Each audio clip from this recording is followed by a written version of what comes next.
to say I was shocked would be an understatement, because up to this point, that had not even been a consideration for me. I had never even crossed my mind.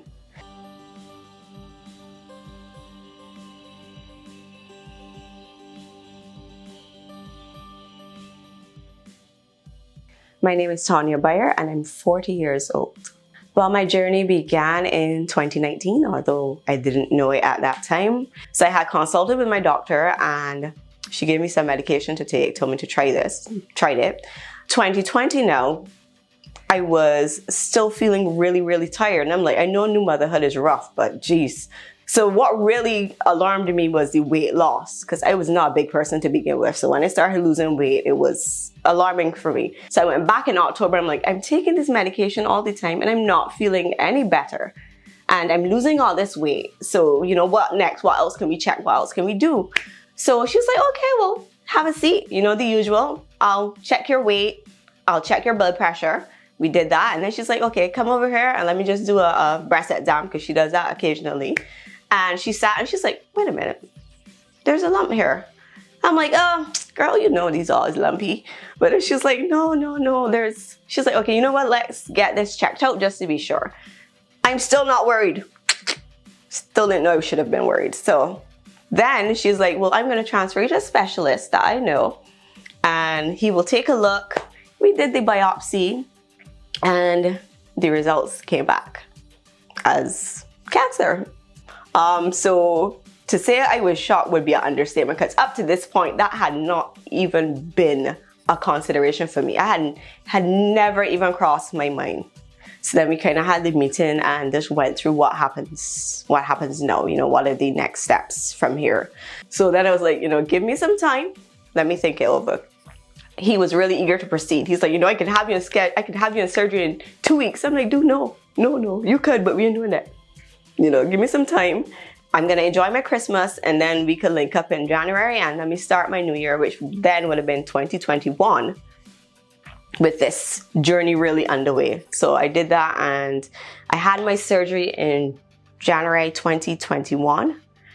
That went super smoothly. So I was like, okay, this is not as terrible as I thought it was going to be. Yeah. So I started the chemotherapy and let me just say I was not ready. I was not ready for chemotherapy. There is nothing you can read that will prepare you for chemo. Nothing you can read, nothing anyone can tell you that will prepare you for that. So once chemo was finished, I breathed a sigh of relief. I was really relieved. The impact on my family it was huge. My family itself, my household is only 3 of us. It's me, my partner, and my son. So my partner, he was the real MVP. He is a superstar. He did so much heavy lifting. He was literally doing everything. And then there was the wider network of my family and of course my best friend, she really stepped up. Like literally, I swear every day my woman showed up with different fruit for me to eat, because you should eat fruit when you're going through this treatment because it's good for you, and water. She dropped off coconut water by the 2-liter bottles. But one thing that's interesting that I will share is I actually told my family about my diagnosis the day before my surgery.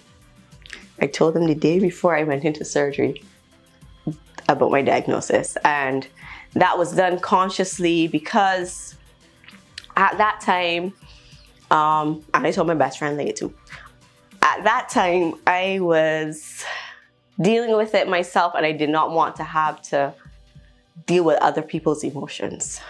So even though they were family and I know it's something that they were hurt by, I felt like it's something I had to do, almost like a sense of self-preservation or just a coping mechanism at that time. So I literally told them the day before. So that was bedlam when they found out. Because like, by the way, I have cancer and I'm having surgery tomorrow. Yeah. So yeah, so that was just wild. If you're not feeling well, if something is not right, have it checked out.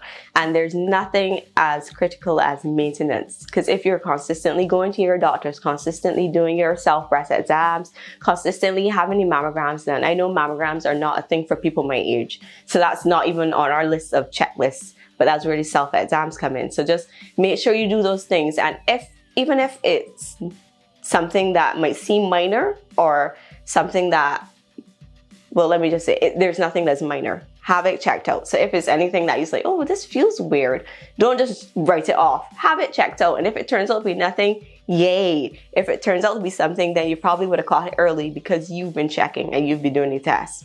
It was my doctor that caught the lump, and I'm so grateful for her that just as part of her process that she does that. So she caught it, and that she actually took the steps and said, hey, let's go and get this checked out. So I'm super grateful to her that she caught it at that stage, because, you know, I would have probably just, you know, I don't even know what would have happened. I don't even think about it, but I'm really grateful that we caught it when we caught it. My name is Tonya Byer. Are you seeing the signs?